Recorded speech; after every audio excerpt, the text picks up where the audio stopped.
Real Madrid taraftarlarının hazırladığı gelecek sezon Real Madrid kadrosu. Real Madrid'in ana gündemi Mbappe. Rüdiger'in antrenmanda tokat attığı oyuncu ortaya çıktı. Bu oyuncu kim sizlere göstereceğim. Real Madrid Başkanı Perez takımdaki 2 yıldızdan birisini göndermek zorunda. Bu oyuncu kim olacak? Arda Güler'den haberler, Real Madrid'den haberler, hepsi ve daha fazlası bu videoda olacak. Hazırsanız başlayalım. Jude Bellingham'ın zamanında Arda Güler'e yaptığı hareket, evet onu böyle tehdit eder gibi konuşmuştu. Arda'nın olmadığı maç sonrasında takımla fotoğraf paylaşmasıyla yeniden gündeme geldi. Arda Güler yoktu fotoğrafta, Mbappe yoktu ve bu takım fotoğrafını ilk defa paylaşmış Jude Bellingham arkadaşlar. Arda'nın olmadığı fotoğrafı direkt paylaşıyor. Yani ne kadar hani böyle bazen sıcak olsa da Arda'ya içinde o kinleri devam ediyor bence. Tüm stadyum onun için yazılan besteyle çınlıyor. İdolo Neroblu Hakan Çalhanoğlu. Evet onun için yazılan bir beste varmış. Hep söylüyorlar maçlarda. Şampiyon olduktan sonra da tüm stat o besteyi söyledi. Çok gurur verici bir şey. Bir Türk futbolcusu için İtalya'nın köklü kulüplerinden birisi tüm stadyum bir şarkı bir beste yapıyor ve bunu şampiyonluk töreninde söylüyorlar. İnanılmaz. Eğer Pedri bu hareketi yapsaydı, bu çalımı atsaydı Ballon d'Or tartışmasında yer alırdı. Arda Güler büyük hepsinden. Evet, Harry Kane'e, Bayern Münih maçında Harry Kane'e attığı bu klas çalımın sonrasında da güzel bir uzun top atıyor. Bunu Pedri yapsa daha fazla haber yapılırdı demek istiyorlar. Çok da doğru, haklılar. Real Madrid'in eski oyuncuları kulübe bu kadar saygısızlık etmemişti hiç. Evet, ikisinin de Real Madrid fotoğrafı yok profillerinde. Bunun hatta Real Madrid etiketi bile yok. Bu oyuncularda mesela hala Real Madrid etiketleri falan duruyor. Burada Real Madrid yazıyor Nacho'da mesela. Kroos'ta da Real Madrid etiketli. Bilmiyorum yani bu oyuncular kendisini Real Madrid'den yukarıda üstte görüyorlar. Bu bariz belli zaten. Evet, gelecek sezon Real Madrid takımının 6 şampiyonluktan alıkoyan şey nedir diyor. Bu kadroyla bütün şampiyonlukları kazanabilir miyiz diyor. Evet, bu en doğrusu olmuş. Buraya birisi Mbappe'yi koymuştu. Vinicius Junior, Haaland Olise, Bellingham, Vitinha, Güler. Bellingham yerine Valverde yazalım biz oraya. Nuno Mendes çok iyi. Huijsen, Konate, Trent, Saliba alınmalı buraya.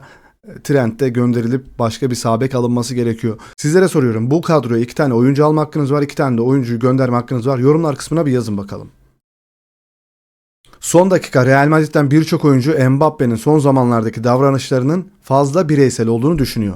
Kulüpte çok fazla ayrıcalık elde ettiğini düşünüyorlar ve antrenmanlarda bir personel üyesine karşı son zamanlarda saygısız bir tavır sergilemesini, ayrıca bir takım yemeğine 40 dakika geç gelmesini sevmiyorlar. Evet, takım çalışanına, orada emekçi bir insana saygısızlık yapmış, onunla hakaret mi ettiler, dalga mı geçti, ne yaptı ve takım yemeğine de 40 dakika geç gelmiş. Zaten o yemek bitmiştir. Bireysel tavrı yüzünden artık soyunma odasına giderek daha fazla yalnızlaşıyor. Hala yakın olduğu oyuncular, Fransız oyuncular, L'Equipe gazetesi yazmış bu haberi.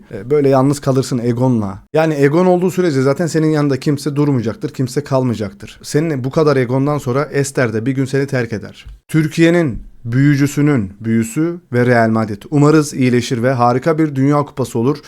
O bir sihirbaz arkadaşlar, o bir şovmen, o bir sanatkar, o bir sanatçı gerçekten. Onu çok özledik. Özlemeyen var mı dostlar? Ben sizlere sorayım, ben özledim gerçekten izlemeyi, anlatmayı. Çok özledim. Bir an önce dönmesini bekliyoruz. Ya sen bize neler izletmişsin Arda? Şu an izlediğimiz her maçta gözlerimiz kanıyor. Paylaşmayın bunu. Almanya'da futbol içerik üreticisi kendisi. Videolarında Türk oyunculara ve Arda Güler ile dalga geçer. Normalde özellikle Arda Güler'i kötüler. Arda Güler'i gördüğünde ama hemen fotoğrafı istemiş. Bu kadar döneceksin işte hayatta. Evet, bu arkadaş restoranda Arda Güler'i görüyor. Arda Güler'i kötüleyen bir yayıncıymış. Ve Arda Güler'i gördüğü zaman da hemen gidip yanına koşmuş, fotoğraf çektirmiş. Karakter önemli ya.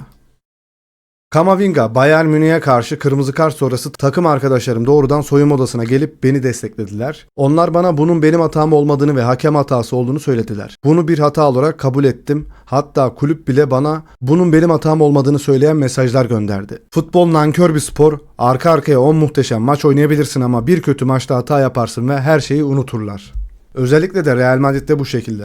Evet, rakibi izle. Atletico Madrid Şampiyonlar Ligi'nde bugün Arsenal'la oynuyor arkadaşlar. Bu maçın skoru sizce ne olur? Yine sıkıcı bir maç olur mu? Yorumlar kısmına maçın skorunu ve elemeyi geçecek takımı yazın bakalım. Manchester City son 21 maçının sadece 2 tanesini kaybetti. Her iki yenilgi de Real Madrid'e karşıydı. Bilin bakalım bu maçlarda hangi oyuncu yoktu? Yazın yorumlar kısmına.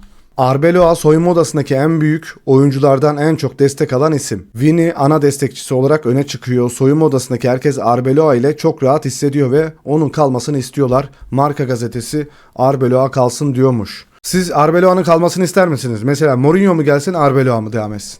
Bu da size bir sorumdur. Bu arada dostlar videomuza like attıktan sonra lütfen kanalımıza abone olup bildirim zilini açmayı unutmayın. Şimdiden çok teşekkürler. Toni Kroos Messi mi yoksa Cristiano Ronaldo mu diyor. Cevabı Cristiano Ronaldo oluyor tabii ki de, eski takım arkadaşı. Son dakika Mbappe takım arkadaşlarından uzaklaştı. Sakatlıklar ve bazı tartışmalı tutumlar onu takımdan kopardı. Valdebebas da oyuncunun soyunma odasında hoş karşılanmayan bazı tartışmalı tutumlar hakkında fısıldaşmalar dolaşıyor. Ayrıca Vinicius Junior ve Mbappe arasındaki güç mücadelesi açıkça Vini'nin tarafına kayıyor. Marca gazetesi yazıyor. Hakan sayesinde koca Inter'in marşı Made in Romanya olmuş arkadaşlar. Herkes bu şarkıyı söylüyor. Yelli yelli yelli. Mbappe dün gece oyuncularının Instagram paylaşımlarını beğenmedi ya da yorum yapmadı. 0 beğeni ya da yorum. Ama Thuram'ın paylaşımına yorum yaptı. O soyunma odasında, Real Madrid soyunma odasında devasa bir kopuş var. Onu nefretle karşılıyorlar ve o bunu biliyor. İlginç diyor. Gidiyor Thuram'ın şampiyonluk fotoğrafının altına yorum yapıyor. Real Madrid'in kazandığı maçta oyunculara destek mesajı göndermiyor diyorlar. Tarihi bir bomba. Mbappe, Vinicius ve diğer Real Madrid oyuncuları tarafından ihanete uğradığını düşünüyor. Bu yaz Faisal Lamari, Florentino Perez'e bir ultimatom verecek. Ya Vinicius gider ya da Mbappe gider. Tam bir bomba. Evet arkadaşlar, Başkan Perez bir oyuncuyu seçmek zorunda. Siz Perez olsanız hangi oyuncunun kalmasını isterdiniz? Hangi oyuncuyu gönderirdiniz? Hangisi kalırdı? Evet, Rüdiger kimi tokatlamış geliyoruz. Bir ekip üyesine tokat atmış. O yüzden bunun doğru olması hiç şaşırtmaz beni. Burada bir çalışan, bir görevliye tokat atıyor Rüdiger. Sonrasında ne olmuş? Antonio Rüdiger Carreras'a soyunma odasında koca bir tokat attı. Bu sadece birkaç gün önce oldu. Carreras'a tokat atmış. Acil Miguel Oriano. Rüdiger Carreras'a tokat attı ancak olay bundan daha fazla gelişmedi. Soyunma odasında zaten gerilimleri var. Evet, anlaşamıyorlar ve bu yüzden de yedek kaldı büyük ihtimalle. Rüdiger'in tokatladığı oyuncuyu hepimiz merak ediyorduk. Carreras'ı tokatlamış. Tchouaméni Vinicius Junior hakkında yorum yapıyor. Mbappe'nin Fransız arkadaşı olmasına rağmen Vinicius Junior'u desteklemiş. Çok harika oynadı. Bence bu seviyede oynadığında maçları kazanmamız bizim için kolaylaşıyor. Bugün maçta sunduğu şeylerden çok memnunum demiş. Bütün güç Vinicius Junior'un tarafına geçti. Bu resim için en iyi tanımı yapabilir misiniz dostlar? Ben size sorayım. Ben sadece özlem diyorum bu fotoğrafın altına ya da başlığı olarak özlem yazıyorum.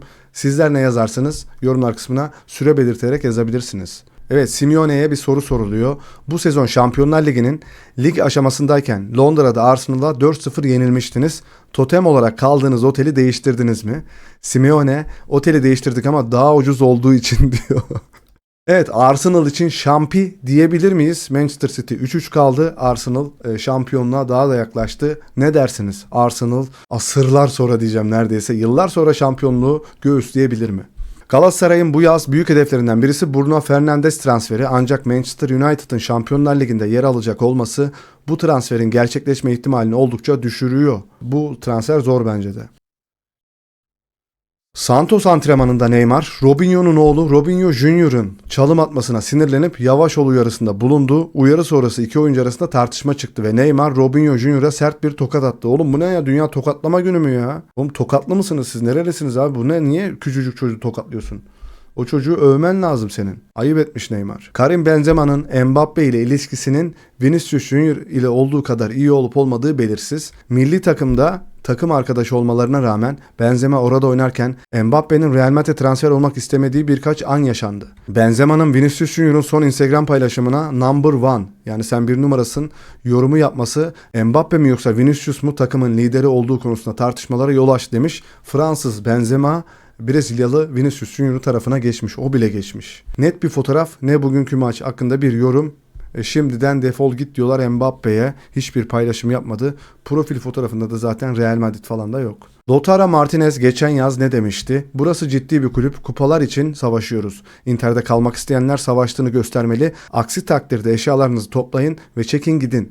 Bunu Hakan Çalhanoğlu'na söylemişti ve şimdi bunu söylüyor şampiyon olduktan sonra. Geçen yaz Kulüpler Dünya Kupası'nda söylediklerim o an düşünmeden söylediğim şeylerdi. Beğenmediğim şeyleri gördüm ve söyledim. Ben böyleyim. Kesinlikle önceden planlanmış bir şey değildi demiş. Evet dostlar, videomuz bugünlük bu kadar olsun. El Clasico var. Bakalım El Clasico'yu izleyeceğiz sonra. İşte Arsenal maçı var, onu izleyeceğiz. Paris Saint-Germain maçını izleyeceğiz. Bütün maçları izleyeceğiz sizlerle birlikte. Video hoşunuza gittiyse videomuza like attıktan sonra hype hakkını kullanmayı unutma. Kanalımıza abone olduktan sonra da bildirim zilini açarsan çok seviniriz. Kendine çok iyi bak. Hoşça kal. Bay bay.